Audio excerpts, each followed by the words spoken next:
சங்கீதம் 1:3. சங்கீதம் 1:3. அவன் நீர்க்கால்களின் ஓரமாய் நடப்பட்டு தன் காலத்தில் தன் கனியை தந்து இலையுதிராதிருக்கிற மரத்தை போல் இருப்பான்.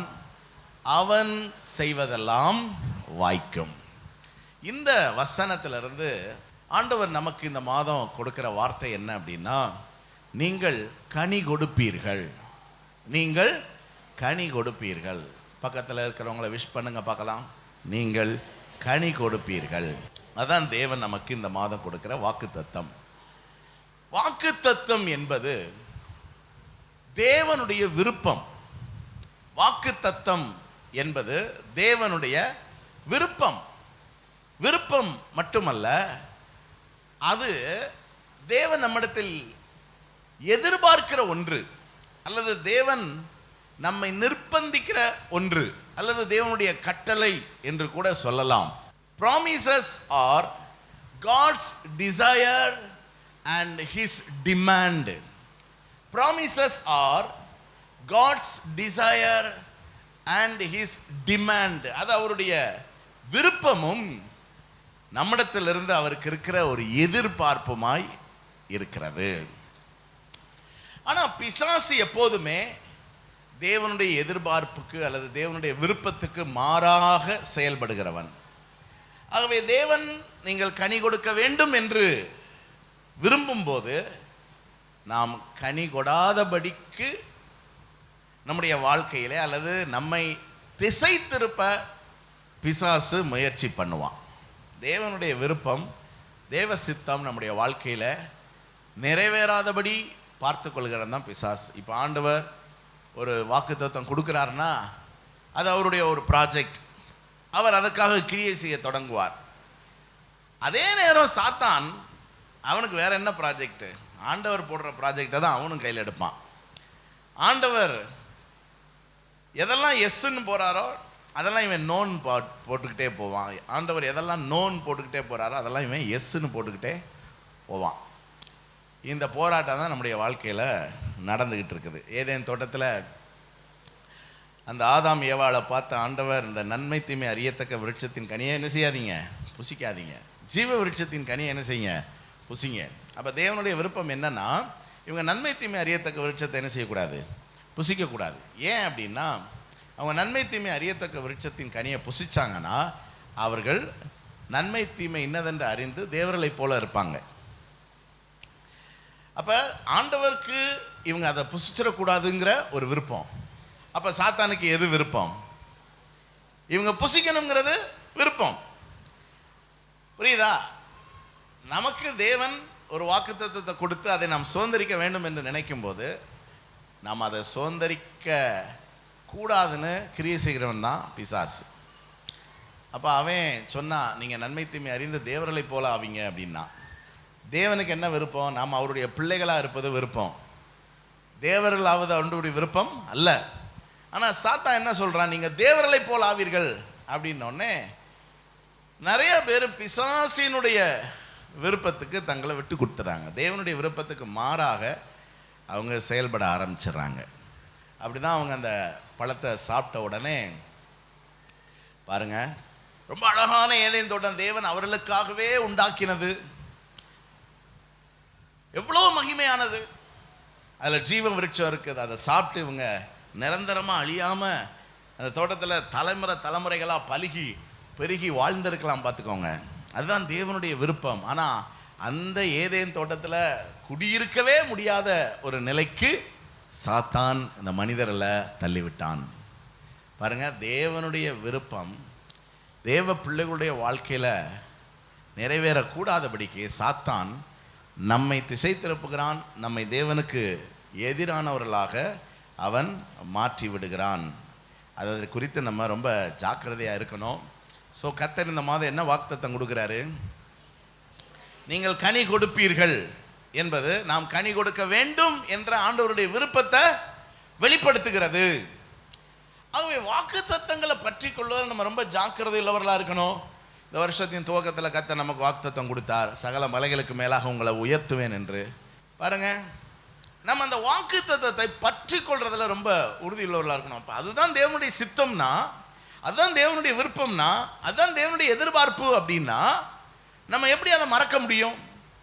அல்லது மறந்து எப்படி ஆசீர்வாதமாக இருக்க முடியும்? ஆண்டவர் ஆபிரகாமுக்கு 75 வயசில் பிள்ளை தருவேன்னாரு. 85 வயசில் சாராள் சொல்கிறாங்க, இந்த ஆகார் மூலம் என்ன ஒரு பிள்ளையை நம்ம பெற்றுக்கொள்வோம். ஆதியாகமம் 16:2 சாராய் ஆபிரகாமை நோக்கி, நான் பிள்ளை பெறாதபடிக்கு கர்த்தர் என் கற்பத்தை அடைத்திருக்கிறார், என் அடிமை பெண்ணோடே சேரும், ஒருவேளை அவளால் என் வீடு கட்டப்படும் என்றாள். சாராயின் வார்த்தைக்கு ஆபிரகாம் செவி கொடுத்தான். பாருங்க, இப்ப ஆபிரகாமின் வாழ்க்கையில் கர்த்தருடைய விருப்பம் என்ன? மலடியா இருக்கிற சாராளுக்கு நான் ஒரு பிள்ளைய கொடுப்பேன். இது 75 வயசுல கர்த்தர் சொன்ன வாக்கு தத்தம். 85 வயசு ஆகும்போது 10 வருஷம் ஆகுது, ஒன்றும் நடக்கிற மாதிரி தெரிலன்னொன்னே இங்கே ஆகார் மூலமாக ஒரு பிள்ளைய பெற்றுக்கொண்டான். இப்போ நல்லா கவனிங்க, சாராள் மூலம் ஒரு சந்ததி உண்டாகணுங்கிறது தேவனுடைய விருப்பமா, ஆகார் மூலம் ஒரு சந்ததி உண்டாகணுங்கிறது தேவனுடைய விருப்பமா? நம்ம வாக்கு தத்தத்தை மறந்தா தேவன் நமக்காக வைத்திருக்கிற திட்டத்துக்கு விரோதமான காரியங்களை செய்ய சாத்தான் நம்மை பயன்படுத்துவான். அதனால் வாக்கு தத்தத்தை பெறுறது பெரிய விஷயம் கிடையாதுங்க. வாக்கு தத்தத்தை பற்றி கொண்டிருக்கணும், வாக்கு தத்தத்தை மறந்துடக்கூடாது. இப்போ ஆண்டவர் பாருங்க, அடுத்த அதிகாரத்துக்கு வாங்களேன், 17வது அதிகாரத்தை பாருங்க. ஆதியாகமம் 17வது அதிகாரம் 1ஆம் வசனத்தில், 99 வயதான போது கர்த்தர் ஆபிரகாமுக்கு தரிசனமாகி, நான் சர்வ வல்லமையுள்ள தேவன், எனக்கு முன்பாக நடந்து கொண்டு உத்தமனா இரு என்று சொல்லுகிறார். 75 வயசில் பேசின ஆண்டவர் இவ்வளோ நாள் கழிச்சு திடீர்னு தரிசனமான உடனே பயந்துட்டான். 3வது வசனத்தில், ஆபிரகாம் மூங்குப்புற விழுந்து தேவனை வணங்கினான். 15வது வசனத்தில் தேவன் ஆபிரகாமை நோக்கி, உன் மனைவி சாராயை இனி சாராய் என்று அழைக்காமல் எப்படி அழைக்கணும்? சாராள். சாராள் அப்படின்னா ஜாதிகளுக்கு தாய். ஆனால் இப்போ என்ன ஸ்டேட்டஸ்? மலடி. இப்போ என்ன ஸ்டேட்டஸ்? ஸ்திரீகளுக்குள்ள வழிபாடு நின்று போனவள். இப்பொழுது இருக்கிற ஸ்டேட்டஸ் என்ன? கிழவி. ஆனா ஆண்டவர் இப்பயும் அப்ப சொன்ன வாக்குத்தத்தத்தை தான் சொல்றார். ஜனவரி 1ஆம் தேதி சொன்ன வாக்குத்தத்தத்தை தான் இன்னைக்கும் என்ன செய்வார்? சொல்லார், நான் உன்னை உயர்த்துவேன் சகல மலைகளுக்கு மேலாக. நம்ம மறக்கலாம், ஆனா ஆண்டவர் வாக்குத்தத்தத்தை என்ன செய்ய மாட்டார்? மறக்க மாட்டார். ஆனா நீங்க தொடர்ந்து மறந்துகிட்டே இருந்தீங்கன்னா, வாக்குத்தத்தத்தை நீங்க பற்றி கொள்ளாம இருந்தீங்கன்னா, வாக்குத்தத்தத்தை அசட்டை பண்ணீங்கன்னா, உங்களுக்குன்னு தேவன் வச்சிருக்கிற பெரிய ஆசீர்வாதங்களையும் பெரிய திட்டங்களையும் நீங்கள் இழந்து போவீர்கள். பாருங்க, அப்புறம் 16வது வசனத்தில் பாருங்க, நான் அவளை ஆசீர்வதித்த அவளாலே ஒரு குமாரனை தருவேன், அவள் ஜாதிகளுக்கு தாயாகவும் அவளாலே ஜாதிகளின் ராஜாக்கள் உண்டாகவும் அவளை ஆசீர்வதிப்பேன் என்றார். 17வது வசனம் பாருங்க, ஆபிரகாம் முகங்குப்புற விழுந்து நகைத்து. முதல்ல தேவனை சந்தித்த போது அவன் முகங்குப்புற விழுந்து வணங்கினான். இப்ப ஆண்டவர் திரும்ப 2026 கூட இல்லை, 2025 டிசம்பர் 31ஆம் தேதி நைட்டு 11 மணிக்கு கர்த்தர் பேசினார்ல, சகல மலைகளுக்கு மேலாக உன்னை உயர்த்துவேன்னு. அந்த வாக்குத்தத்தத்தை திரும்ப மார்ச் 1ஆம் தேதி சொல்லும் போது அவன் என்ன செய்யறான்? முகங்குப்புற விழுந்து சிரிக்கிறான். என்ன சொல்லி? 100 வயதானவனுக்கு பிள்ளை பிறக்குமோ 90 வயதான சாராள் பிள்ளை பெறுவாளோ என்று தன் இருதயத்தில் அவனால அந்த வாக்குத்தத்தத்தை ஏற்றுக்கொள்ள முடியல. அதனால நான் சொல்றேன், நீங்க ஜனவரி மாசம் 1ஆம் தேதி கேட்ட வாக்குத்தத்தத்தை மார்ச் 1ஆம் தேதி கூட உங்களால ஏத்துக்கிட முடியாது. உங்களையும் எத்தனை பேர் இதை அசட்டை பண்ணிட்டு இருக்கீங்கன்னு தெரியல. பாருங்க, வாக்குத்தத்தத்தை அவனால ஏற்றுக்கொள்ள முடியல. ஆகவே அவன் மீண்டும் என்ன சொல்றான் பாருங்க, 18வது வசனத்துல, இஸ்மவேல் உமக்கு முன்பாக பாருங்க. அப்ப இப்ப இருக்கிற ஸ்டேட்டஸ்லயே இருந்துருவோம். ஆண்டவரே, நீங்க ஒன்றும் புதுசாலாம் ஒன்றும் செய்ய வேண்டாம், இன்னைக்கு இருக்கிற உயர்வே போதும். அதான் அவனுடைய ஜபமா இருக்குது. என்ன, ஆண்டவர் உடனே சரிப்பா என்று சொல்லவில்லை. ஆண்டவர் பாருங்க, இன்னும் அந்த பழைய வாக்குத்தத்தத்தையே தான் இன்னும் கொஞ்சம் டீட்டெயிலா சொல்லிக்கிட்டே போறாரு. என்ன சொல்றாரு பாருங்க, 19 வசனம். அப்பொழுது தேவன், உன் மனைவியாகிய சாராள் நிச்சயமாய் உனக்கு ஒரு குமாரனை பெறுவாள், அவனுக்கு ஈசாக்கு என்று. பாருங்க, டீட்டெயில் கூடிக்கிட்டே போகுது. ஒரு காலத்துல தூரத்துல தெரிஞ்ச அந்த வாக்குத்தத்தம் இப்ப ரொம்ப பக்கத்துல வர வர யார் மூலம் அந்த பிள்ளை, இப்ப இது வரைக்கும் அவன் என்ன நினைச்சுக்கிட்டு இருக்கிறான், வாக்குத்தத்தம் நிறைவேறிடுச்சு, நமக்கு ஒரு பிள்ளை தானே, அது யாகார் மூலம் கிடைச்சிருச்சு. நல்லா கவனிங்க, தேவனுக்கு சாராள் மூலம் கொடுக்கறது தான் தேவ திட்டம். ஆனா அந்த திட்டத்தை பிசாசு மாத்தி யார் மூலம் ஒரு பிள்ளையை கொடுக்குறான், ஆகார் மூலம் பிள்ளையை கொடுக்குறான். என்ன, ஆனா ஆண்டவர் சொல்லார், இல்லப்பா, யார் பெத்த பிள்ளை தான் உன் பிள்ளை, சாராள், அவனுக்கு என்ன பேர் வை, ஈசாக்கு, என் உடன்படிக்கையை அவனுக்கு பின்வரும் சந்ததிக்கும் நித்திய உடன்படிக்கையாக ஸ்தாபிப்பேன், இஸ்மவேலுக்கு நான் தேவனாய் இருக்க மாட்டேன், ஈசாக்குக்கு தான் நான் தேவனாய் இருப்பேன். ஏனென்றால் அவன் தான் வாக்கு தத்தத்தின், வாக்கு தத்தத்தின் நிறைவேறுதல் மட்டும்தான் தேவனுடைய ஆசீர்வாதம். நல்லா புரிஞ்சுக்கோங்க. நீங்க தேவனுடைய வார்த்தையை மறந்தீங்கன்னா, தேவனுடைய வாக்குத்தத்தத்தை மறந்தீங்கன்னா, உங்களுக்கு கிடைக்கிற எல்லா ஆசீர்வாதமும் யார் கொடுக்கிறது, பிசாசு. ஏன்னா அப்பதான் நீங்க தேவ திட்டத்துக்கு விரோதமாய் வாழ முடியும். ஆண்டவர் முதல்ல ஈசாக்க பத்தி சொல்லிட்டு அதுக்கப்புறம் 20ஆம் வசனத்துல சொல்றாரு, இஸ்மவேலுக்காகவும் நீ செய்த விண்ணப்பத்தை சரி போய் தொலை, நீயா ஒரு பிள்ளைய பெத்துட்ட, அவனையும் நான் ஆசீர்வதித்து தொலைகிறேன் அப்படின்னு ஆண்டவர் இந்த வசனத்தை எப்படி சொல்லாரு பாருங்களேன். அது மட்டும் இல்ல, அவன் 12 பிரபுக்களை பெறுவான், அவனை பெரிய ஜாதி ஆக்குவேன். இன்னும் டீட்டெயில் கொடுக்கிறாரு பாருங்க 21ஆவது வசனத்துல, வருகிற வருஷத்தில். பாருங்க, என்ன இவனுக்கு ஃபர்ஸ்ட்ல இருந்தே ஒன்றும் நம்ப முடியல. 75 வயசுல பிள்ளை தருவேன்னாரு, அதே தான் இப்ப 100 வயசுல சொல்லிட்டு இருக்காரு. இவன் கேட்கிறான், எப்பதான் தருவீர்? ஆண்டவர் சொன்னாரு, வருகிற வருஷத்தில், குறித்த காலத்தில் சாராள் உனக்கு பெறப்போகிற ஈசாக்கோட நான் என் உடன்படிக்கைய. பாருங்க, தேவனுடைய விருப்பம் சாராளுக்கு ஒரு மகனை கொடுத்து அவனுக்கு நான் தேவனா இருக்கணுங்கிறது. ஆனா எப்படி பிசாசு ஆபிரகாம திசை திருப்பி ஆகார் மூலம் ஒரு பிள்ளையை உள்ள கொண்டு வர்றான் பாத்தீங்களா? அப்ப எனக்கு என்ன ஒரு சந்தோஷமான விஷயம் அப்படின்னா, ஆபிரகாம் விசுவாசிகளின் தகப்பன், ஆபிரகாம் விசுவாசத்தில் வல்லவன்லாம் நம்ம நினைச்சுக்கிட்டு இருக்கிறோம். பைபிளே அப்படி போட்டிருக்கு. இருந்தாலும் அவன் நம்மளை விட ஒரு பெரிய சந்தேக கேஸா இருந்திருப்பான் போல. பக்கத்துல பார்த்து சொல்லுங்க, சந்தேகப்பட்ட ஆபிரகாமையே கர்த்தர் விடலைங்க, விரட்டி விரட்டி வாக்குத்தத்தத்தை சொல்லி அவனை நிறைவேற்றி ஆசீர்வதிச்சார்ல. சொல்லுங்க, அது மாதிரி கர்த்தர் உங்களையும் ஆசீர்வதிப்பார். நம்ம அவிசுவாசப்படுறதுனால கர்த்தர் நம்மளை விடமாட்டார். விரட்டி விரட்டி திரும்ப திரும்ப அந்த வாக்குத்தத்தத்தை சொல்லிக்கிட்டே இருப்பார். என்ன வாக்குத்தத்தம்? சகல மலைகளுக்கு மேலாக உன்னை உயர்த்துவேன். சொல்லிக்கிட்டே இருப்பார், சொல்லிக்கிட்டே இருப்பார். பிடித்து கொள்ளுங்க. நம்ம என்ன பண்றோம்? வாக்குத்தத்தத்தை சந்தேகப்படுறோம், வாக்குத்தத்தத்துக்கு விரோதமா மாறாக நம்ம செயல்படுகிறோம். வாக்குத்தத்தத்துக்காக நம்ம பொறுமையா இல்லாம ரொம்ப அவசரப்படுறோம்.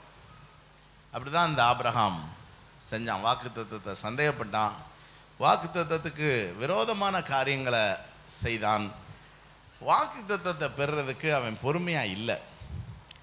ஆனாலும் கர்த்தர் அவனை விடவில்லை, அவனை கர்த்தர் ஆசீர்வதித்தார். ஆகவே இன்னைக்கும் கர்த்தர் இந்த மார்ச் மாதத்துக்கு கொடுக்கிற வாக்குத்தத்தம், நீங்கள் என்ன செய்வீங்க? கனி கொடுப்பீர்கள். எதுக்கு நான் இவ்வளவு டீட்டெயில் நான் உங்களுக்கு இவ்வளவு நேரம் சொன்னேன் அப்படின்னா, கேட்கிற வாக்குத்தத்தத்தை பற்றி கொள்ளுங்கள். அது எனக்கென்று கர்த்தர் தருகிறார். தேவன் எனக்கான விருப்பத்தை தெரிவிக்கிறார். அப்படி நீங்கள் புரிஞ்சுக்கிடணும். அதனால் இன்னைக்கு கேட்ட செய்தியை இன்றைக்கே மறந்துட்டீங்கன்னு வச்சுக்கோங்களேன், நீங்கள் பரிதபிக்கப்பட்டவர்கள். அதனால் நீங்கள் கேட்க போகிற செய்தியை ரொம்ப சீரியஸாக கேட்டு அதை உங்களுக்கு நீங்கள் எடுத்துக்கணுங்கிறதுக்காக தான். பொதுவாகவே பார்த்தீங்கன்னா ஒரு 10 பேரை கூப்பிட்டு வேலை சொன்னோம்னு வச்சுக்கோங்களேன், அந்த வேலை உருப்படாமலே போயிடும். அப்புறம் நம்ம வந்து பார்த்தா ஒரு வேலையும் நடந்திருக்காது. என்னன்னு கேட்டால், நீ யார்கிட்ட சொன்னீங்க? நீங்கள் உங்கள்கிட்ட தானே, நீங்கள் அவன்கிட்ட சொன்னீங்கன்னு நினச்சேன், அவன்கிட்ட சொன்னீங்கன்னு நினச்சேன், அவன் செய்வான்னு நினச்சேன், இவன் செய்வான்னு நினச்சேன். அதே நேரத்தில் உங்களை தனியாக கூப்பிட்டு உங்கள்கிட்ட ஒரு வேலை சொன்னோம்னா நீங்கள் என்கிட்ட தான் அந்த வேலையை சொல்கிறாரு, நான் தான் செய்யணும், எனக்கு தான் இது அப்படின்னு சொல்லி நம்ம அது மாதிரி தான் இப்படி கூட்டமாக உட்காந்து கேட்டாலே விளங்காது. ஆனாலும் நம்ம என்ன பண்ணுறது, ஞாயிற்றுக்கிழமை இப்படி தான் கூட்டி பேச முடியும். இடையில ஒருத்தரையாக கூப்பிட்டா நான் பேசிக்கிட்டு இருக்க முடியலை. ஆனால் நீங்களா இங்கேருந்து வர்ற வார்த்தையை அது எனக்கானது என்று என்ன செய்யணும்? என்னோடு கர்த்தர் பேசுகிறார், எனக்கான விருப்பத்தை கர்த்தர் பேசுகிறார் என்று நீங்கள் அதை உங்களுக்கான தனிப்பட்ட வார்த்தையாக வாக்குத்தத்தமாக எடுத்துக்கொண்டீங்கன்னா அது உங்களுக்கு ஆசீர்வாதமாக இருக்கும். திரும்ப பக்கத்தில் இருக்கிறவங்களை பார்த்து நீங்கள் இந்த மாதம் கனி கொடுப்பீர்கள்னு சொல்லுங்க பார்க்கலாம். திரும்ப சொல்லுங்க, இந்த மாதம் மட்டுமல்ல, இனி வருகிற சகல நாட்களிலும் கனி கொடுப்பீர்கள். சரி, கனி கொடுப்பீர்கள் என்றால் என்ன அர்த்தம்? தேவன் நீங்கள் கனி கொடுப்பீர்கள் என்று சொல்லும்போது நீங்கள் கனி கொடுக்க வேண்டும் என்று அவருடைய விருப்பத்தை தெரிவிக்கிறார். அது மட்டுமல்ல, நீங்கள் கனி கொடுக்க வேண்டும் என்ற ஒரு நிர்பந்தத்தையும் உங்களில் ஏற்படுத்துகிறார். நீங்கள் கனியுள்ளவர்களாக இருக்க வேண்டும் என்ற ஒரு நிபந்தனையை உங்க மேலே கர்த்தர் வைக்கிறார். அப்ப கனி கொடுக்க வேண்டும் என்றால் என்ன அர்த்தத்தில் அதை சொல்றாரு? நீங்க கனி கொடுக்க வேண்டும் என்று சொல்லும்போது அவருடைய இருதயத்தில் இருக்கிற அந்த விருப்பம் என்ன அப்படின்னா, முதல்ல நீங்கள் ஆசீர்வாதமாக இருக்க வேண்டும். நீங்கள் எப்படி இருக்க வேண்டும்? ஆசீர்வாதமாய் இருக்க வேண்டும். இரண்டாவது, தேவனுக்கு கீழ்ப்படிய வேண்டும். தேவனுக்கு கீழ்ப்படிய வேண்டும். மூன்றாவது, ஆத்துமாக்களை ஆதாயம் செய்ய வேண்டும். ஆத்துமாக்களை ஆதாயம் செய்ய வேண்டும். நான்காவது, ஆவியின் கனிகளை நீங்கள் கொடுக்க வேண்டும். ஆவியின் கனிகளை நீங்கள் கொடுக்க வேண்டும். ஐந்தாவது, வருகைக்கு ஆயத்தமாக இருக்க வேண்டும். வருகைக்கு நீங்கள் ஆயத்தமாக இருக்க வேண்டும். இதுதான் தேவன் நம்மை குறித்து வைத்திருக்கிற அவருடைய விருப்பம். அதைத்தான் இந்த ஒற்றை வார்த்தையில் கர்த்தர் சொல்லுகிறார், நீங்கள் கனி கொடுப்பீர்கள். கனி கொடுப்பீர்கள்னா எப்படி புரிஞ்சுக்கிடணும்? ஒன்று, நாம் ஆசீர்வாதமாய் இருக்க வேண்டும். ரெண்டாவது, நாம் தேவனுக்கு கீழ்ப்படிய வேண்டும். மூன்றாவது, ஆத்துமாக்களை ஆதாயம் செய்ய வேண்டும். நாலாவது, ஆவியின் கனி கொடுக்க வேண்டும். ஐந்தாவது, வருகைக்கு ஆயத்தமாய் இருக்க வேண்டும். இந்த 5 குறிப்புகளையும் இந்த கனி கொடுத்தலோடு இணைத்து சம்பந்தப்படுத்தி நான் வேகமாக சில விஷயங்களை விளக்கி உங்களுக்காக ஜெபிக்க விரும்புகிறேன். முதலாவது பாருங்க, நாம் ஆசீர்வாதமாய் இருக்க வேண்டும் என்பதே தேவனுடைய விருப்பமாய் இருக்கிறது. என்னாகமம் 24:1 தான் ஆண்டவர் சொல்லார், இஸ்ரவேலை ஆசீர்வதிப்பதே எனக்கு. பக்கத்தில் பார்த்து சொல்லுங்க, நீங்கள் ஆசீர்வாதமாக இருக்கணுங்கிறதான் தேவனுடைய விருப்பம். எத்தனை பேர் இருக்குது? கேட்கும்போது சந்தோஷமாக இருக்குது. பாருங்க, நிறைய பேர் ஆசீர்வாதம்னா அதை சுயநலமான ஒன்றாக நினைத்து கொள்ளுகிறார்கள், சுயநலமான காரியமாக நினைக்கிறாங்க. அதனால தான் ஆசீர்வாதம்னு எனக்கு வீடு, எனக்கு பணம், எனக்கு காரு, எனக்கு புகழ், எனக்கு வேலை, எனக்கு பணம், எனக்கு பிள்ளைகள் எல்லாம் எனக்கு எனக்கு எனக்கு எனக்குன்னு நினைக்கிறாங்க. அது கிடையாது, அது கிடையவே. இப்போ உங்களை கர்த்தர் ஆசீர்வதிச்சு ஒரு வீடு தராருன்னா அது பலருக்கு ஆசீர்வாதமாக இருக்க வேண்டும். உங்களை ஆசீர்வதிச்சு ஒரு கார் தராருன்னா அது பலருக்கு ஆசீர்வாதமாய் இருக்க வேண்டும். உங்களை ஆசீர்வதிச்சு ஆண்டவர் பணம் கொடுக்குறாரு, உங்களை பணக்காரராக்குறாரு, உங்களை செல்வந்தர்கள் ஆக்குறாருன்னா அது அநேகருக்கு ஆசீர்வாதமாக இருக்க வேண்டும். உங்களை ஆசீர்வதிச்சு ஆண்டவர் ஒரு பதவியை கொடுக்குறாரு அப்படின்னா நீங்கள் அநேகருக்கு அந்த பதவியிலிருந்து நன்மை செய்ய வேண்டும். கர்த்தர் உங்களுக்கு பிள்ளைகள் கொடுக்கிறாரா? உங்கள் பிள்ளைகள் அநேகருக்கு ஆசீர்வாதமானவர்களாக இருக்க வேண்டும். இப்படி நீங்கள் பெற்றுக்கொள்ளுகிற எல்லா ஆசீர்வாதமும் அநேகருக்கு ஆசீர்வாதமாய் இருப்பதற்காகத்தான் என்பதை நீங்கள் புரிந்து கொள்ள வேண்டும். பாருங்க, மரம் மரம் யாருக்கு கனி கொடுக்கிறது? அது சாப்பிடுதா? மரம் தான் கொடுக்கிற கனியை தான் புசிக்கிறதா? சொல்லுங்க. இல்ல, அது தன்னுடைய கனியை உணவாய் கொடுக்கிறது, கனியை மருந்தாய் கொடுக்கிறது, விருந்தாய் கொடுக்கிறது. மனிதர்கள் மட்டுமல்ல, அந்த கனியை மிருகங்கள் புசிக்கிறது, குரங்குகள் புசிக்கிறது, என்ன காக்கா புசிக்குது, குயில் குருவிகள் எல்லாம் என்ன செய்யுது? அந்த கனிகளை புசிக்குது. அணில்கள் கனிகளை புசிக்கிறது. அணில் கடிச்ச கொய்யாப்பழம் ரொம்ப டேஸ்டா இருக்கும்னு சொல்லுவாங்க, கேள்விப்பட்டிருக்கீங்களா? அது மாதிரி தான் கனியை தனக்காக அது கொடுக்கிறது இல்லை. அது மாதிரி தான் நாம் மற்றவர்களுக்கு ஆசீர்வாதமாய் இருக்கும்படி கர்த்தர் நம்ம என்ன செய்கிறார்? அப்ப நம்ம ஆசீர்வாதமாய் இருப்பதே மற்றவர்களுக்காகத்தான் என்பதை யார் புரிஞ்சுக்கிறாங்களோ அவங்க தான் ஆசீர்வாதமா இருப்பாங்க. நம்ம வாழ்றதே யாருக்காக? மற்றவர்களுக்காக. இந்த தெளிவு இருந்துச்சுன்னா நம்ம ஆசீர்வாதமா ஆரோக்கியமா நம்ம என்ன செய்வோம்? இருப்போம். நான் எப்போதுமே நான் யாருக்காவது ஏதாவது நன்மை செய்யணும்னு எண்ணமுடையவன். எல்லாத்தையும் கொடுப்பேன். என்னுடைய செய்திகள் எல்லாம் நிறைய பேருக்கு கொடுப்பேன். நான் இந்த மியூசிக்கெலாம் நோட்ஸ் எழுதி ஸ்பைரல் போட்டு அதை பிடிஎஃபாக எல்லாருக்கும் கொடுத்தேன். அப்போ எல்லாரும் என்கிட்ட என்ன சொல்லுவாங்கன்னா, இன்னையா நீர் பிழைக்க தெரியாமல் இருக்கிறீர், இதை நீர் என்ன விற்று காசாக்கலாம் அல்லது இப்படி நீங்கள் கேட்டவங்களுக்கெல்லாம் கொடுக்குறீங்க அப்படின்பாங்க. சில பேர் மற்றவங்க எல்லாரும் உங்களை நல்லா என்ன செய்கிறாங்க? பயன்படுத்துகிறாங்க. போன வாரம் கூட ஒரு பாஸ்டர் சொன்னார், எல்லாம் உங்களை பயன்படுத்துகிறாங்கய்யா. நான் என்ன சொல்லுவேன் தெரியுமா? பயன்படுத்தட்டும், மற்றவங்களுக்கு பயன்படுற வரைக்கும் தான் நான் உசுரோடு இருக்கணும். நான் இந்த உலகத்துக்கு பயன் இல்லை அப்படின்னா இந்த உலகத்தை விட்டு நான் என்ன செஞ்சிடணும்? போயிடணும். எத்தனை பேருக்கு புரியுது சத்தியம்? அதனால யாரும் நம்மளை பயன்படுத்தட்டும், நம்முடையவைகள் யாருக்கும் பயன்படட்டும். என்ன சொல்றீங்க? இப்ப உங்க வீட்டில் பயன்படாத பொருட்கள்லாம் என்ன செய்வீங்க? நல்ல விலைக்கு வாங்கிக்கிறோம் அப்படின்னு ஒரு வண்டிக்காரன் வருவான். அவன் சொல்லுவான், பயன்படாத பாத்திரங்கள், பயன்படாத துணிமணிகள், பயன்படாத கம்ப்யூட்டர்கள், லேப்டாப்கள், பயன்படாத மனிதர்கள், இவர்கள் எல்லாம் நல்ல விலைக்கு வாங்கிக்கிறோம். பயன்படலைனாலே குப்பை. பக்கத்தில் பார்த்து சொல்லுங்க, நீ மற்றவங்களுக்கு பயன்படுற வரைக்கும் தான் நீ ஆசீர்வாதமானவன், நீ ஆசீர்வாதமானவள். புரியுதா? பாருங்க, தொற்காள், அவளுக்கு தைக்க தெரியும். என்ன செய்யறா? ரொம்ப கஷ்டப்படுறவங்களுக்கு அவளே துணிமணி தச்சு கொடுக்குறா. இறந்துட்டா. ஆனா ஏன் இறந்தான்னு சொல்லி சுத்தி உட்கார்ந்து அழுகுறாங்க. ஐயோ, இவ ஏன் இறந்தா?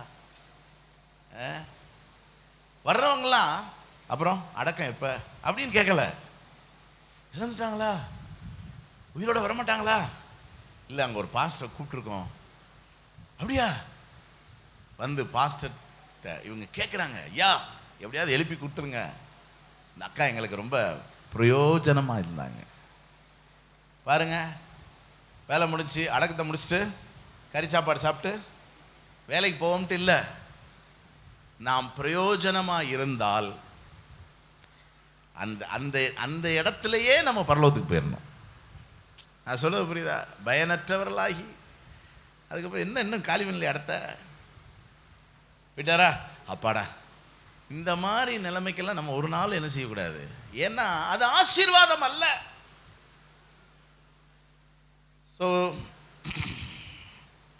மரம் ஒரு நாளும் தனக்கு தானே கனி கொடுப்பது, தனக்காக கனி கொடுக்கிறது, பிறருக்காக. ரெண்டாவது பெருக்கத்திற்காக. கனி எதற்காக?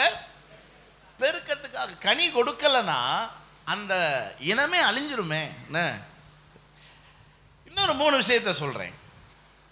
ஒன்று, கனி கொடாத மரம். என்ன அப்படின்னா என்ன அர்த்தம்? யாருக்குமே பிரயோஜனம் இல்லாத ஒரு மனுஷன். என்ன அப்படி யாராவது இருக்கிறீங்களா? என்னால் யாருக்கும் எந்த பிரயோஜனம் இல்லையா அப்படின்னு யாராவது இருக்கிறீங்களா? நிறைய பேர் வீட்டில் ஒழுங்காக சமைச்சு போடுறதில்ல அப்படிலாம் பேசிக்கிறாங்க. அப்படிலாம் இருக்காதீங்க. என்ன பெண்களாக இருந்தால் உங்களுக்கு சமைக்க தெரியணும். இப்போலாம் ஆண்களுக்கே சமைக்க தெரியுது.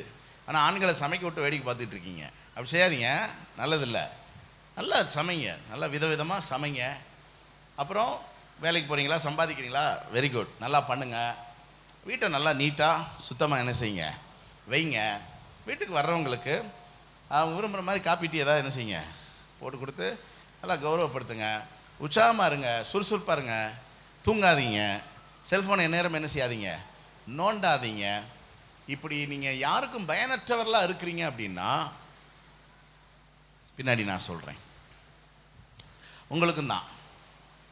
ஏன்னா ஏதாவது ஒரு விதத்தில் நம்ம மற்றவர்களுக்கு என்ன செய்யணும், உபயோகம் உள்ளவர்களாக இருக்கணும். வீட்டாரை நல்லா விசாரிங்க, கேர் பண்ணுங்க, அன்பு காட்டுங்க, அரவணைங்க. ஏன்னா ஆசி பிரியாணிக்கு ஏதாவது கூட்டு போங்க என்னைக்கா ஒரு நாள். அப்படி நீங்கள் ஜென்டிலாக கைண்டாக, அதாவது நம்மளை நினைக்கும் போதே மற்றவங்களுக்கு பிடிக்கணும். அடி பிடிக்கக்கூடாது, மேலே பிடிக்கணும் நம்மளை. சரியா? ஆமாம் ஆமாம். அப்படி நம்ம மற்றவர்களுக்கு பிரியமானவர்களாக இருக்கணும். ரெண்டாவது, கெட்ட கனி கொடுக்கிற மரம். ஏன்னா இஸ்ரவேல் ஜனங்களை குறித்து சொல்லும்போது கசப்பான கனிகளை கொடுத்தது அப்படின்னு ஆண்டவர் ரொம்ப வெறுப்பாக சொல்கிறாரு. அதனால் என்ன அப்படின்னா மற்றவர்களுக்கு தீமை செய்கிறது. புரியுதா? சில பேர் சொல்லுவாங்கள்ல, உதவி இல்லாட்டினாலும் ஒத்திரம் இல்லாரு அப்படின்னா, அது மாதிரி மற்றவர்களுக்கு தீமை செய்கிறது, அதான் கெட்ட மரம். அதுவும் நல்லதில்லை. இப்போ இந்த 2 மரத்தினுடைய நிலை என்ன அப்படின்னு நீங்கள் பார்த்தீங்கன்னா,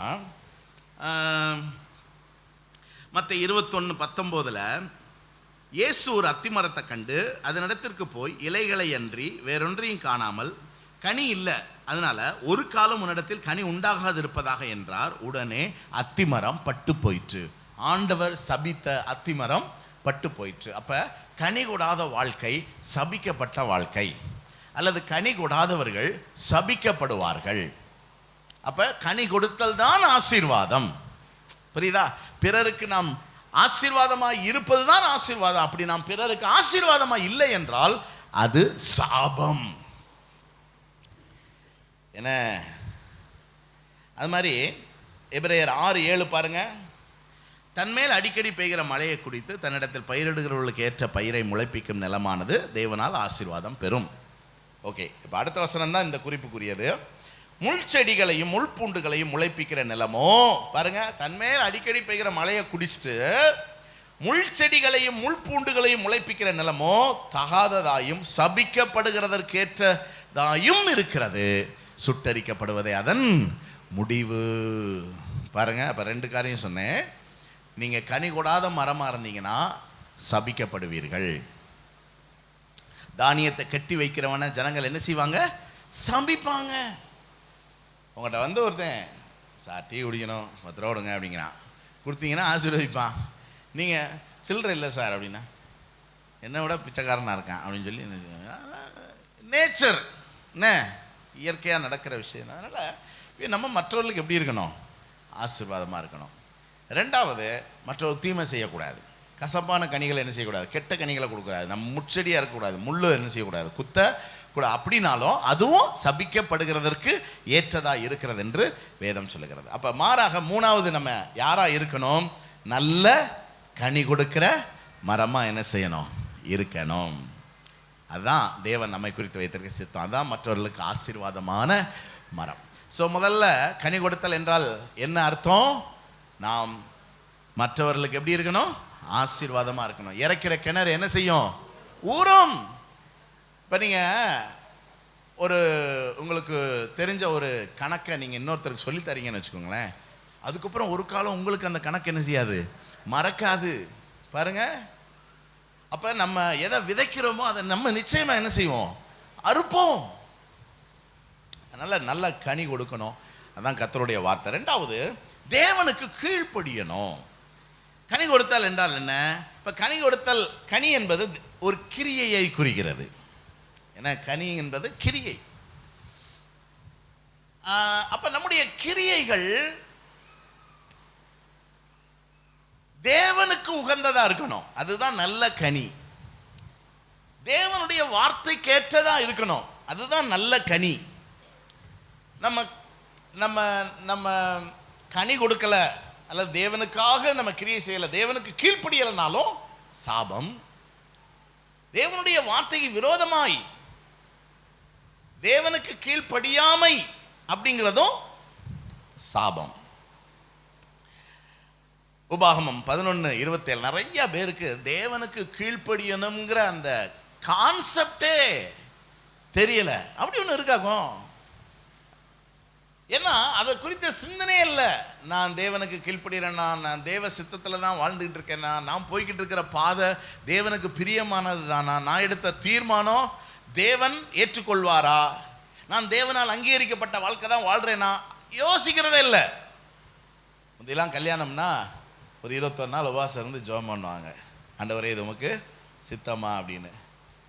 இப்போ முடிச்சுக்கிடுவோம், அதுக்கப்புறம் பார்த்துக்கிடுவோம்.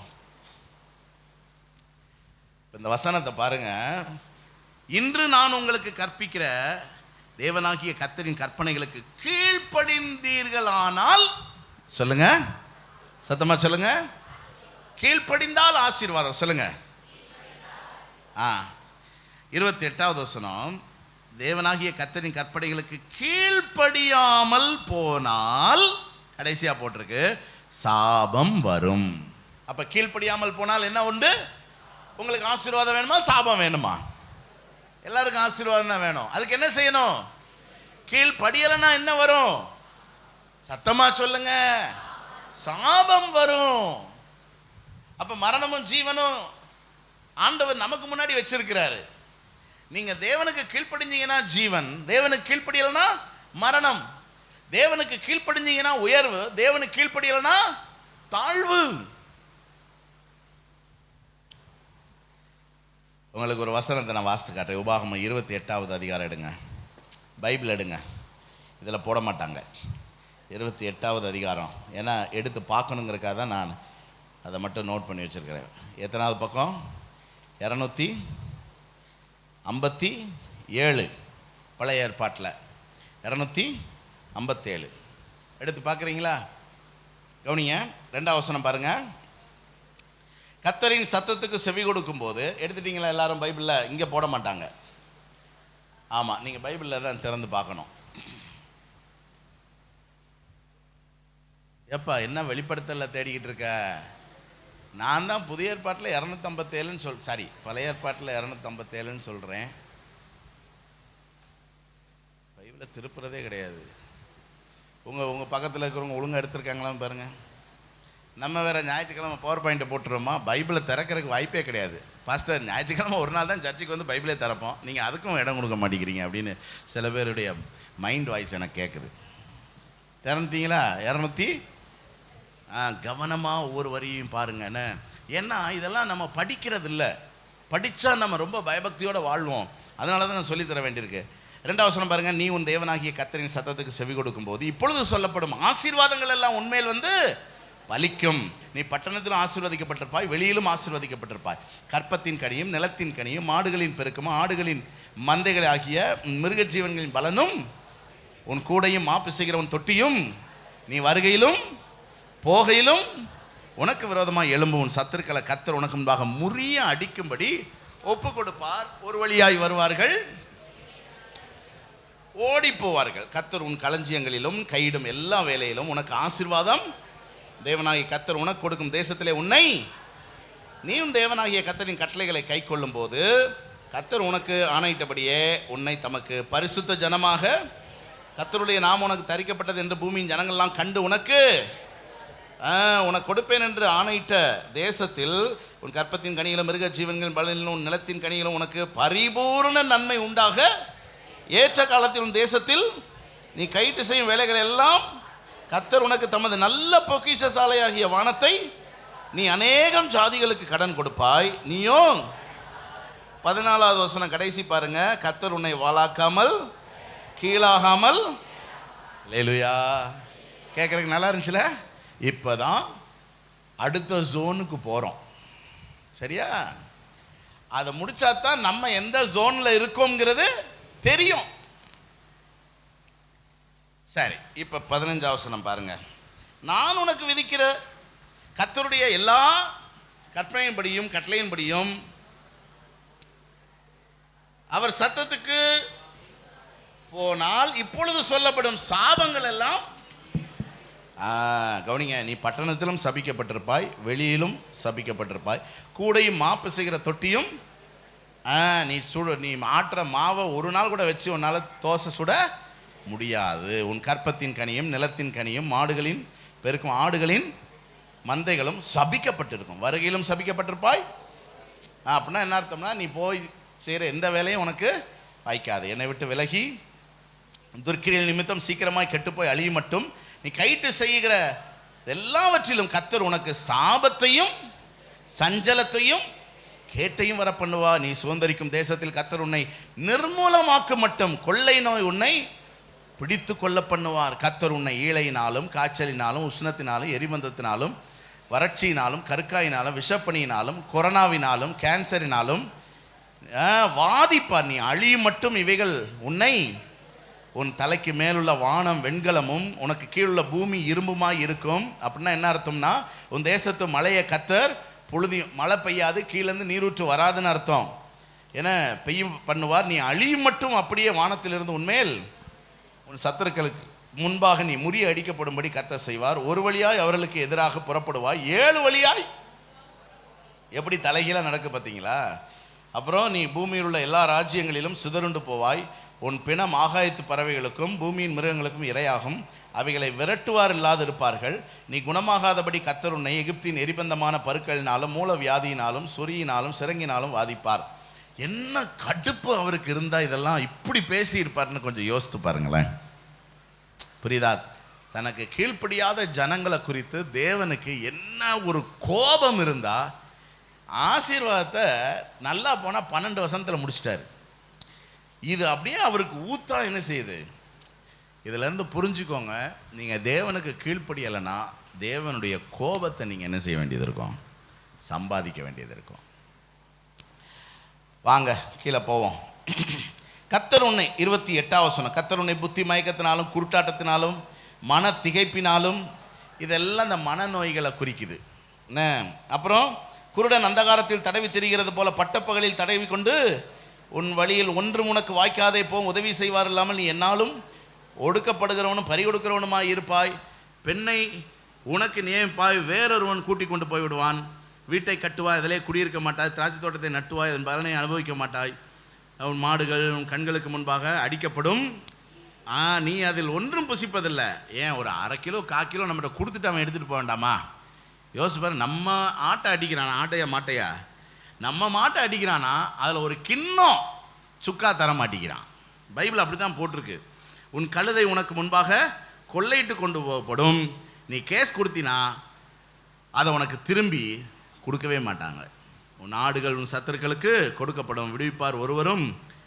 குமாரரும் குமாரத்திகளும் அந்நிய சாதிகளுக்கு ஒப்பு கொடுக்கப்படுவார்கள். அவர்களை காண உன் கண்கள் நாடோறும் பார்த்து பார்த்து பூத்து போம். உன் கையில் பலன் இல்லாது இருக்கும். உன் நிலத்தின் கனியும் பிரயாசத்தின் எல்லா பலனையும் நீ அறியாத ஜனங்கள் புசிப்பார்கள். சகல நாளும் ஒடுக்கப்பட்டு நொறுக்கப்பட்டு உன் கண்கள் காணும் காரியங்களிலே மதிமதையும் போவாய். உன் உள்ளங்கால் தொடங்கி உன் உச்சந்தலை மட்டும் குணமாகாதபடிக்கு கர்த்தர் உன்னை முழங்காலிலும் தொடைகளிலும் கொடிய எரிபந்தங்களாம் பருக்கள்னாலும் வாதிப்பார். கர்த்தர் உன்னை உனக்காக நீ ஏற்படுத்தி கொண்ட ராஜாவையும் நீயும் உன் பிதாக்களும் அறியாத ஜாதிகளிடத்தில் போக பண்ணுவார். அங்கே மரம் கல்லுமான அந்நிய தேவர்களை சேவிப்பாய். கர்த்தர் உன்னை கொண்டு போய்விடும் எல்லா ஜனங்களுக்குள்ளும் பிரமிப்பும் பழமொழியும் பரியாச சொல்லுமாய் இருப்பாய். மிகுந்த விதையை வயலுக்கு கொண்டு போவாய், கொஞ்சமாய் அறுப்பாய். வெட்டுக்கிளி அதை திராட்சை தோட்டங்களை நாட்டி பயிரிடுவாய், ஆனாலும் நீ திராட்சை ரசம் குடிப்பதும் இல்லை, திராட்சை பழங்களை சேர்ப்பதும் இல்லை. பூச்சி அதை ஒலிவ மரங்கள் உன் எல்லைகள் எங்கும் இருக்கும், ஆனாலும் அதன் எண்ணெயை நீ பூசிக்கொள்வதில்லை. உன் ஒலிவ மரத்தின் பிஞ்சுகள் உதிர்ந்து போகும். நீ குமாரையும் குமார்த்திகளையும் பெறுவாய், ஆனாலும் அவர்கள் உன்னோடே கூட இரார்கள். அவர்கள் சிறைப்பட்டு போவார்கள். உன் மரங்கள் எல்லாவற்றையும் உன் நிலத்தின் கனியையும் விட்டில் பட்சித்து போடும். உன் நடுவில் இருக்கிற அந்நியன் உனக்கு மேற்பட்டு மேன்மேலும் உயர்த்தப்படுவான், நீ மிகவும் தாழ்த்தப்படுவான். அவன் உன்னிடத்தில் கடன்படான், நீ அவனிடத்தில் கடன்படுவாய். அவன் தலையாயிருப்பான், நீ வாளாயிருப்பாய்.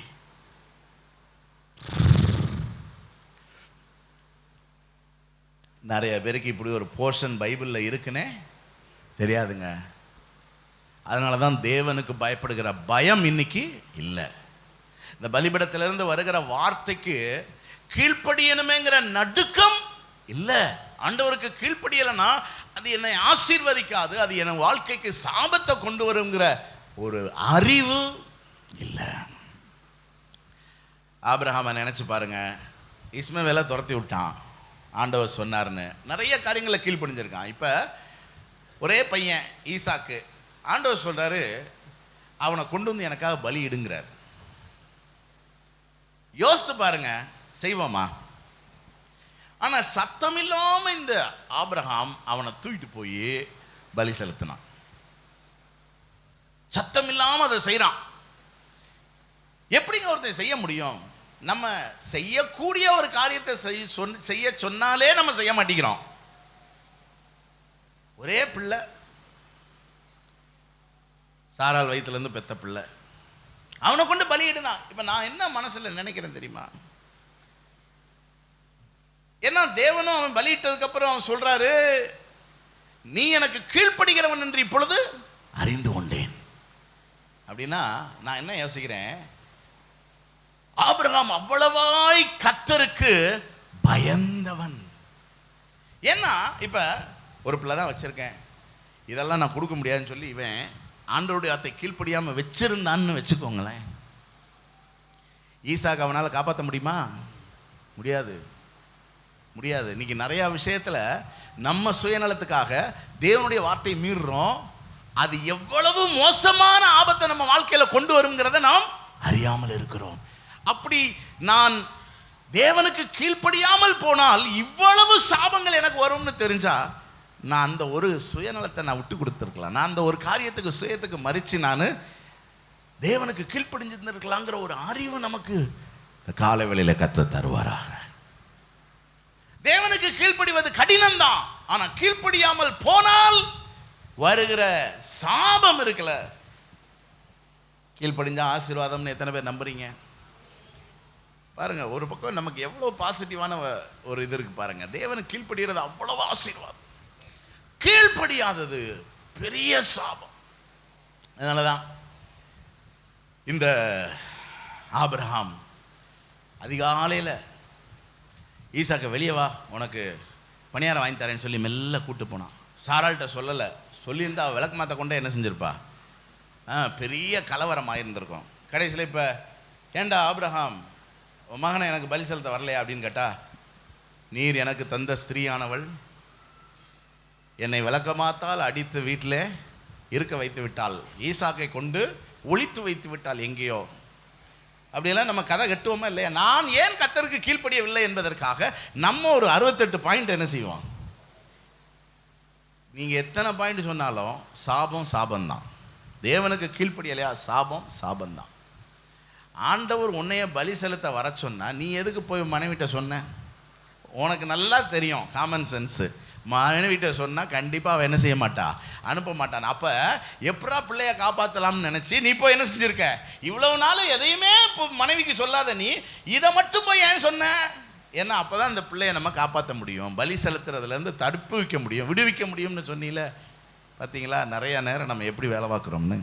நம்ம ரொம்ப கிளவராக வேலை பார்க்குற மாதிரி பண்ணுவோம், கிடையாதுங்க. தேவனை பகைச்சிக்கிட்டு வாழவே முடியாது.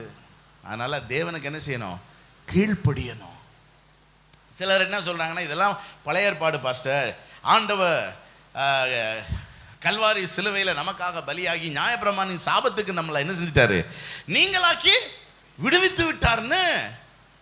அது ஒரு டைப் ஆஃப் லூசுகள். அப்படி கிடையாது.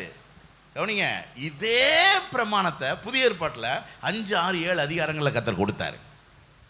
புரியுதா? அது எப்படி கொடுத்தாருன்னா இதை கூடுதலாக தான் கொடுத்துருக்கிறாரு. புரியுதா? கொலை செய்யாதிருப்பாயாக என்று பூர்வத்தாருக்கு குறைக்கப்பட்டிருக்கிறது. நான் உங்களுக்கு சொல்றேன், அடுத்தவனை பகைக்கவே செய்யாத. நீ பகைச்சாலே யாருதான்? கொலை பாதகன். தன் சகோதரனை வீணனே என்று சொல்லுகிறவன் எரி நரகத்துக்கு பாத்திரவனா இருப்பான். மூடனே என்று சொல்லுகிறவன் ஆலோசனை சங்க தீர்ப்புக்கு பாத்திரம். அப்படின்னா என்ன அர்த்தம்? திட்டாத யாரையும். பூர்வத்தாருக்கு உரைக்கப்பட்டது கண்ணுக்கு கண் பல்லுக்கு பல். நான் உங்களுக்கு சொல்றேன், ஒருத்தன் ஒரு கணத்தில் அரைஞ்சா அடுத்த கணத்தை திருப்பி காட்டு. 10 ரூபா பிடுங்கன்னா 20 ரூபா தூக்கி கொடு. 1 மைல் தூரம் பலவந்தம் பண்ணா 2 மைல் தூரம் போ. எப்படி பாருங்களேன், பிரமாணங்களை கர்த்தர் கொடுத்திருக்கிறார். விபச்சாரம் பண்ணாத இருப்பாயாக பூர்வத்தாருக்கு கொடுக்க. நான் உனக்கு சொல்றேன், வாட்ஸ்அப்ல ஹாய் அப்படின்னு கூட மெசேஜ் போடாத, செத்த கொன்னே விடுவேன். ஒரு ஸ்திரீ இச்சையோடு பார்க்கிற எவனும் முடிஞ்சு. புரியுதா உங்களுக்கு? தேவனுக்கு பயப்படுகிற பயம் நமக்கு வேணும். 24 மணி நேரமும் நம்மை பார்க்கிற கர்த்தர், நம்முடைய சிந்தனைகள் நினைவுகளின் தோற்றத்தை முதற்கொண்டு அறிந்திருக்கிற தேவன். அவருக்கு பயந்தா எவ்வளவு ஆசீர்வாதம் பாருங்க. ஆபிரகாமை எப்படி ஆசீர்வதிச்சார் பாருங்க. பலி செலுத்த போனானே ஆபிரகாம், யோசித்து பாருங்க. இவன் கூட கேட்டான் போற வழியில, பா எங்க போறோம், ஏதோ பணியாரம் வாங்கி தரேன்னு சொன்னீங்க, இப்ப காட்டு பக்கம் கூட்டு போய்கிட்டு இருக்கீங்க அப்படின்னா. இல்லப்பா பலி செலுத்த போறோம். ரைட்டு, இந்த பலிக்கு விறகெல்லாம் வச்சிருக்கிறோம், நெருப்புலாம் வச்சிருக்கோம், இந்த ஆட்டை காணுமே, எல்லாம் ஆண்டவர் வச்சிருப்பாருப்பா, அங்கங்க வாப்பா கூட்டு போனா. பாருங்க, ஆண்டவருக்கு கீழ்ப்படுகிறவர்களுக்கு நஷ்டமே கிடையாதுங்க. நீங்க கஷ்டப்படாம ஆண்டவர் கீழ்ப்படிஞ்சா நீங்க நஷ்டப்படாம ஆண்டவர் பார்த்துக்கிடுவார். ரைமிங்கா எப்பயாவது தான் எனக்கு வரும், அதுக்காவது கொஞ்சம் கைத்தட்டி உற்சாகப்படுத்துங்க போதும். சில பேருக்கு எதுக்கு கை தட்டுறோம்னே தெரில. எல்லாரும் கை தட்டணும்னு சொல்லுங்க பார்க்கலாம். பக்கத்தில் இருக்கவங்க பார்த்து சொல்லுங்க, நீ கஷ்டப்படாம கர்த்தர் கீழ்ப்படிஞ்சா நீ நஷ்டப்படாம கர்த்தர் பார்த்துக்கிடுவாரு. இதுதான் விசுவாசம். நிறைய நேரம் நம்ம மூல அறிவுல ஐயோ அவர் சொல்ற மாதிரிலாம் செய்ய முடியாது, பாஸ்டர் ஒரு வாட்டுக்குள்ள பேசிக்கிட்டு இருப்பாரு, அவர்லாம் அவர் சொல்றாருன்னு கேட்டுறாத. இதெல்லாம் மூல அறிவு. மூல அறிவு ஏங்க, வேற எதுக்கு இங்க இருந்து ஆண்டவர் வார்த்தையை அனுப்புறாரு? கீழ்ப்படுகிறது. கீழ்ப்படிஞ்சா ஆசீர்வாதம். அதனால புதிய ஏற்பாட்டில் பாருங்க, அந்த 3 அதிகாரங்களை சொல்லிட்டு மத்தேயு 7:24 பழைய ஏற்பாட்டில் சொன்ன அதே கான்செப்டை கொண்டு வராரு. ஆகையால் நான் சொல்லி இந்த வார்த்தைகளை கேட்டு இவைகளின்படி செய்கிறவன் எவனோ அவனை கன்மலையின் மேல் வீட்டை கட்டின புத்தியுள்ள மனுஷனுக்கு ஒப்பிடுவேன். பெருமழை சொரிந்து பெருவெள்ளம் வந்து காற்றடித்து அந்த வீட்டின் மேல் மோதியும் அந்த வீடு விழவில்லை. பாருங்க, கீழ்ப்படிஞ்சா உங்களை யாரும் விழத்தள்ள முடியாது. ஆனால் அதே நேரம் நான் சொல்லி இந்த வார்த்தைகளை கேட்டு இவைகளின்படி செய்யாதிருக்கிறவன் எவனோ 26 வசனம், அவன் தன் வீட்டை மணலின் மேல் கட்டின புத்தி இல்லாத மனுஷனுக்கு பெருமழை சொரிந்து பெருவெள்ளம் வந்து காற்றடித்து அந்த வீட்டின் மேல் மோதின போது அது விழுந்தது, விழுந்து முழுவதும். சிம்பிளா சொல்லிட்டாரா? பழைய ஏற்பாட்டில் சொன்னார் கீழ்ப்படிஞ்சா ஆசீர்வாதம், கீழ்ப்படிஞ்சா சாபம். இங்கேயும் அதான் சொல்லாரு, கீழ்ப்படிஞ்சா நிலைச்சிருப்ப, கீழ்ப்படியலன்னா அழிஞ்சு போவ. சிம்பிள். எத்தனை பேர் ஆண்டவர் கீழ்ப்படியை ஒப்பு கொடுக்குறீங்க? கண்ணை மூடி ஜெபம் பண்ணுங்க பார்க்கலாம். ஆண்டவரே, கடந்த காலத்தை மன்னிங்க ஆண்டவரே, எத்தனையோ முறை நான் உமக்கு கீழ்ப்படியாமல் இருந்திருக்கிறேன், என் இருதயத்தை கடினப்படுத்தி இருக்கிறேன். நீங்கள் பேசுனீங்க, பாஸ்டர் பேசுனாங்க, பெற்றோர்கள் பேசுனாங்க, பெரியவங்க பேசுனாங்க, என் உள்ளத்தில் நீங்கள் உணர்த்தியும் பல காரியங்களில் நான் கீழ்ப்படியாமல் இருந்திருக்கிறேன் ஆண்டவரே. என் சுயநலத்துக்காக நான் கீழ்ப்படியலை. என்னுடைய பிடிவாதத்தை நிமித்தம் ஆண்டவரே எத்தனையோ துன்பங்களை நான் அனுபவிச்சிருக்கிறேன், என்னை மன்னியும்னு முதல்ல கேளுங்க. ஆண்டவரே என்னை மன்னியும். ஆண்டவரே இன்று முதல் நான் உமக்கு கீழ்ப்படிய ஒப்பு கொடுக்கிறேன். ஆண்டவரே உங்கள் சித்தத்துக்கு என்னை ஒப்பு கொடுக்கிறேன். நிச்சயமாக உங்களுக்கு கீழ்ப்படிஞ்சா எனக்கு நஷ்டமே கிடையாது. ஓ, உங்களுக்கு கீழ்ப்படிஞ்சா எனக்கு கஷ்டமே கிடையாது ராஜா. ஒருவேளை அது கஷ்டம் போல தெரிஞ்சாலும் நிச்சயமாக அது எனக்கு ஆசீர்வாதமாக முடியும்ங்கிறத நான் அந்த ஆபிரகாமுடைய வாழ்க்கையிலேருந்து அறிந்து கொண்டேன். ஆண்டவரே நிச்சயமாக என்னை இழக்க விடமாட்டீங்க, நஷ்டப்பட விடமாட்டீங்க, விழ விடமாட்டீங்க, அழிய விடமாட்டீங்க. எனக்கு கீழ்ப்படுகிற இருதயத்தை தாரும்னு கேளுங்க பார்க்கலாம். உங்கள் இருதயத்தில் கை வச்சு கேளுங்க. ஆண்டவரே எனக்கு உங்களுக்கு பயந்து நடுங்கி கீழ்ப்படுகிற இருதயத்தை தாரும் ஆண்டவரே. ஆபிரகாமை போல நானும் உங்கள் இடத்துல சாட்சி பெறணும். நீ தேவனுக்கு கீழ்ப்படுகிறவன் என்று அறிந்து கொண்டேன்னு கர்த்தர் என்ன பார்த்து சொல்லணும், எங்கள் சபையை பார்த்து சொல்லணும் ஆண்டவரே. ஆமென். மூணாவது, ஆத்துமாக்களை ஆதாயம் செய்யணும். ஆத்துமாக்களை ஆதாயம் செய்யணும். கனி கொடுத்தல் என்பது பெருக்கத்தை காட்டுகிறது, அப்படி தானே? ஒரு மரத்தில் ஆயிரக்கணக்கான கனிகள் வெளிப்படும். அது ஆங்காங்கே விழுந்து எப்போதாவது அது முளைக்க ஆரம்பிக்கும். முளைச்சி அதுவும் என்ன செய்யும்? கனி கொடுக்கும். அப்போ கனி கொடுத்தல் என்பது பெருக்கத்தை காட்டுகிறது. அப்போஸ்தலர் 6:1 அந்நாட்களில் சீஷருடைய தொகை எருசலேமில் என்ன செஞ்சுதான்? பெருகிற்று. பெருகிற்று. சபை அப்படித்தான். சபையினுடைய முதல் வித நம்முடைய கர்த்தராகிய இயேசு. அதிலிருந்து வெளிப்பட்ட கனிகள் தான் 12 சீடர்கள். இந்த 12 சீடர்களும் திரும்ப விதையாக இந்த மண்ணிலே விழுந்தார்கள். அவர்களிடத்திலிருந்து தான் சபைகள் பெருக ஆரம்பிச்சது. இன்னைக்கு வரைக்கும் உலகத்தில் எவ்வளவு சபைகள் பெருகி இருக்குதுன்னு பாருங்க. இதெல்லாமே கனி கொடுத்தல். அப்போ நம்ம கனி கொடுக்கும்போது தான் நம்ம சபை என்ன செய்யும்? வளரும். பாருங்க, இந்த அட்டையில் 3000 ஆத்துமாக்கள் அப்படின்னு போட்டிருக்கோம். எப்போ? நம்ம கனி கொடுக்கும்போது தான் ஆத்துமாக்கள் என்ன செய்வோம்? ஆதாயம் பண்ணுவோம். இப்போ ஒன்றுக்கொண்டு தொடர்புடைய 2 வசனங்களை காட்டுறேன் பாருங்களேன். யோவான் 15:16, நீங்கள் போய் கனி கொடுக்கும்படிக்கு, நீங்கள் போய் go and bear fruit, நீங்கள் போய் கனி கொடுங்கள். சொல்லுங்க. மத்த 28:19 பாருங்க. மத்த 28:19, நீங்கள் புறப்பட்டு போய் சகல ஜாதிகளையும் சீசராக்குங்கள். நீங்கள் புறப்பட்டு போய், அப்ப ரெண்டுமே கிட்டத்தட்ட ஒரே அர்த்தம் தான். நீங்கள் போய் கனி கொடுங்கள், நீங்கள் போய் ஆத்துமா ஆதாயம் செய்யுங்க, அல்லது ஜனங்களை சீசர்களாக மாற்றுங்க. அதுக்காக நீங்க போங்க, போய் ஜனங்களை ஆதாயம் பண்ணுங்க. பாருங்க, நான் சிங்கிளா இருந்தேன், சிங்கம் போல சிங்கிளா இருந்தேன். அப்புறம் எனக்கு கல்யாணம் பண்ணி வச்சாங்க. இப்போ எத்தனை? 1 + 1 2, அப்புறம் 2 + 3 5. புரியுதா? இதுக்கு பேர் தான் என்னது? பெருக்கம். ஆண்டவர் சொல்லாரு, போய் கனி கொடுங்க. அப்படின்னா நீங்க பெருகுங்க. ஒரே ஒரு சேலஞ்ச் மட்டும் வச்சுக்கிறோம். இந்த 2026 முடியும் போது ஒரு ஆத்துமாவை நீங்க ரட்சிப்புக்குள்ள நடத்தணும். ஒரு ஆத்துமா. 4-5 பேரை எழுதி வச்சு ஜோம் பண்ணுங்க. உங்களுக்கு தெரிஞ்ச ஆட்கள் 4-5 பேரை எழுதி வச்சு நல்லா ஜோம் பண்ணுங்க. பயங்கரமா ஜெபிக்கணும். ஜெபந்தான் ஜனங்களை ரட்சிப்புக்குள்ள என்ன செய்யும்? நடத்தும். வெறித்தனமா ஜோம் பண்ணுங்க. ஆண்டவரே ரட்சியும் ரட்சியும் ரட்சியும். அப்புறம் அவங்க கூட நல்லா பழகுங்க. நல்ல ஒரு ரிலேஷன்ஷிப்பை பில்டு பண்ணுங்க. அவங்களுக்கு கிஃப்ட் வாங்கி கொடுங்க, அவங்கள விஷ் பண்ணுங்க, ட்ரீட் பண்ணுங்க நல்லா. அப்ப உங்களுக்கு ஸ்பேஸ் கிடைக்கும் அவங்களோட நல்ல உரிமையா பேசுறதுக்கு. அப்ப நீங்க ஆண்டவரை பத்தி சொல்லுங்க. ஒரே நேரமா உட்கார வச்சு 7 பாயிண்ட்டை போட்டு அறுத்து தள்ளிடாதீங்க.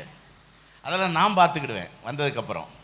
நீங்க சின்ன சின்னதா பேசி பேசி பேசி பேசி அவங்க மனசை என்ன செய்யணும்? ரொம்ப அவசரப்பட வேண்டாம். மெல்ல ஒவ்வொரு நாளும் கொஞ்சம் கொஞ்சம் கொஞ்சமா பேசி அவங்க மனசை மாற்றி ஆண்டவருக்குள்ள என்ன செய்யணும்? நடத்தி. தீபாவளி ஒட்டி ஒரு ஞானஸ்நான ஆராதனை என்ன செய்வோம்? நடத்துவோம்.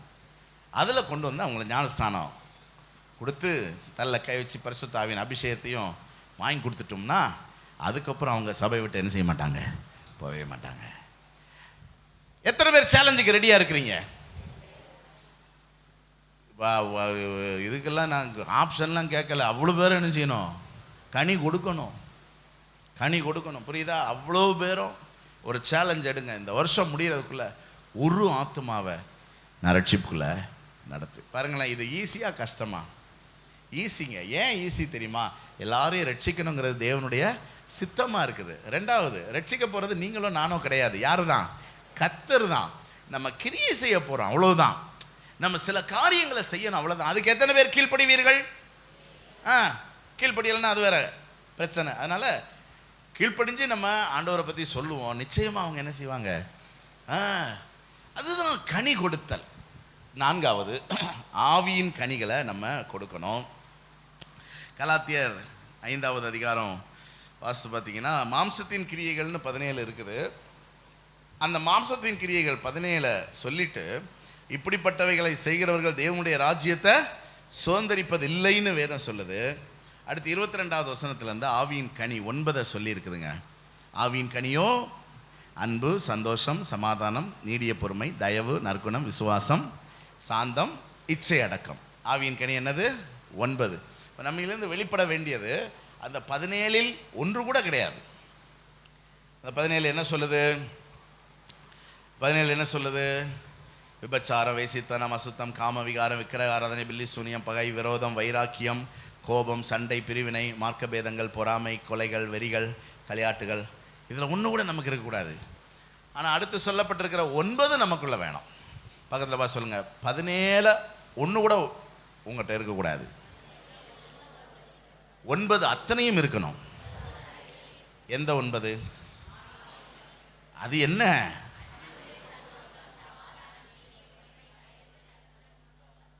அட பாவமே, நானும் வச்ச மக்கள் இப்படி சொல்றாங்கன்னு பார்த்தா சரி. அன்பு தாய்மார்களை நான் இருகரம் கூப்பி அன்போடு கேட்டுக்கொள்கிறது என்னவென்றால், உங்கள் வீட்டில் இருக்கிற அத்தனை பேருக்கும் இந்த 9ஐயும் சொன்னால் மட்டும் மதிய உணவு கொடுங்கள். இல்லாவிட்டால் படித்து ஒப்புவித்து விட்டு, புரியுதா? அப்போதான் உங்கள் வீடு கனி நிறைந்த வீடாக என்ன செய்யும்? இருக்கும். என்ன கனினே நமக்கு தெரியாமல் எப்படிங்க கனி கொடுக்க முடியும்? மாமரத்துக்கு தான் மாமரம் தெரியும்ல, தெரியாதா? கேட்டு பாருங்க, போய் தெரியும். அது மாதிரி கனி என்னன்னு நமக்கு என்ன செய்யணும்? நான் என்ன கனி கொடுக்கணும், நான் எப்படி கிரியை செய்யணும், நான் எப்படி வாழணும்னு நமக்கு தெரியும். நான் 9 மனப்பாடம் பண்ணேன். கடைசியா வருகைக்காக ஆயத்தமாக இருப்பார்கள். கவனிங்க, உன்னத பாட்டு 4:12, உன்னத பாட்டு 4:12, என் சகோதரியே, என் மணவாளியே, நீ அடைக்கப்பட்ட தோட்டமும் மறைவு கட்டப்பட்ட நீரூற்றும் முத்திரிக்கப்பட்ட கிணறுமாய் இருக்கிறாய். உன் தோட்டம் மாதளம் செடிகளும் அருமையான கனிமரங்களும் மருதொன்றி செடிகளும் நலத செடிகளும் நலதமும் குங்குமமும் வசம்பும் லவங்கமும் சகலவித தூபவர்க்க மரங்களும் வெள்ளைப்போள செடிகளும் சந்தன விருட்சங்களும் சகலவித கந்தவர்க்க செடிகளும் உள்ள சிங்காரவனமாய் இருக்கிறது. வா, நம்மளை தான் சொல்றாரு. பக்கத்தில் பார்த்து சொல்லுங்க, நீங்க ஒரு சிங்காரவனம். புரியுதா? நீங்க தான் அந்த சிங்காரவனம், நீங்க தான் அந்த தோட்டம். புரியுதா? நீங்க தான் அந்த ஏதேன் தோட்டம், நீங்க தான் தோட்டம். எப்படியெல்லாம் போட்டிருக்கு பாருங்க. நம்ம அந்த தோட்டம் என்னெல்லாம் இருக்குன்னு திரும்ப சொன்னால் டைம் ஆயிரும். அதனால் நீங்கள் நல்லா வாசி பார்த்துக்கோங்க. சிங்காரவனம், தோட்டங்களுக்கு நீரூற்றும் ஜீவ தண்ணீரின் துறவும் லீபனோனிலிருந்து ஓடி வரும் வாய்க்கால்களும் இருக்கிறது. இப்போ பாருங்க, 16வது வசனத்தில் அந்த சூலமத்தியால், அந்த மணவாட்டி தன்னுடைய மணவாளனை அழைக்கிறா. என்ன சொல்லி அழைக்கிறா? வாடையே எலும்பு, தெண்டலே வா, கந்த பிசின்கள் வடிய என் தோட்டத்தில் வீசு. ஏன்னா என் நேசர் தம்முடைய தோட்டத்துக்கு வந்து, தோட்டம்னா யாரு? நம்ம வீட்டுக்கு வந்து, சொல்லுங்க, அருமையான கனிகளை புசிப்பா. அப்படின்னா தோட்டம் முழுசும் இருக்கிற செடிகள்ல என்ன இருக்குது? வெறும் கனி கிடையாது, அருமையான கனி. புளிப்பா ஒரு கனி கூட இல்ல, கசப்பா ஒரு கனி கூட இல்ல, அரிக்கிற மாதிரி சொரியிற மாதிரி ஒண்ணு இல்ல. எதை எடுத்தாலும் அவ்வளவு. எத்தனை பேர் சொல்ல முடியும் ஆண்டவரை பார்த்து? சொல்லுங்க பார்க்கலாம், என் நேசர் எங்க வீட்டுக்கு வந்து நான் போடுற சண்டையை பார்ப்பாராக. என்ன இல்ல கூப்பிட முடியுமா? சொல்லுங்க, இப்ப இருக்கிற கண்டிஷன்ல உங்க வீட்டுக்கு இயேசுவை நீங்க எத்தனை பேர் கூப்பிடுவீங்க?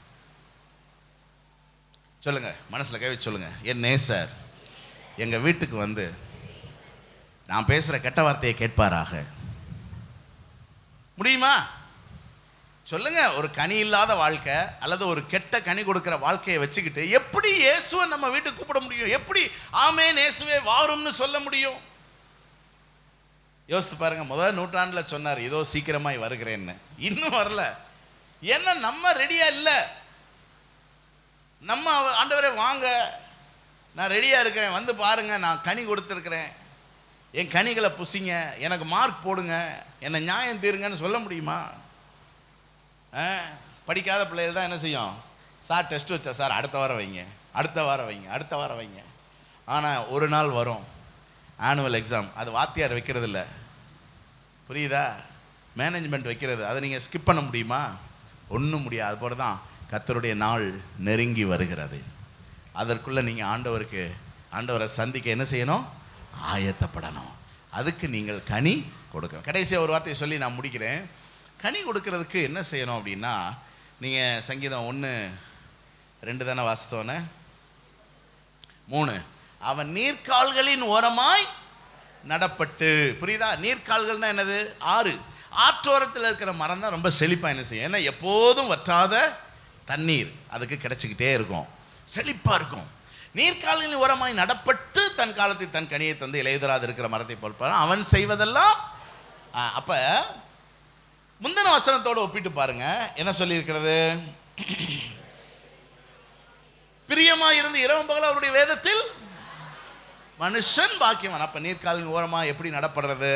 இரவும் பகலும் வேதத்தை வாசிக்கணும், நேசிக்கணும், தியானிக்கணும். கவனிங்க, நிறைய பேர் ஆண்டவருடைய வார்த்தையை அசட்டை பண்றோம்.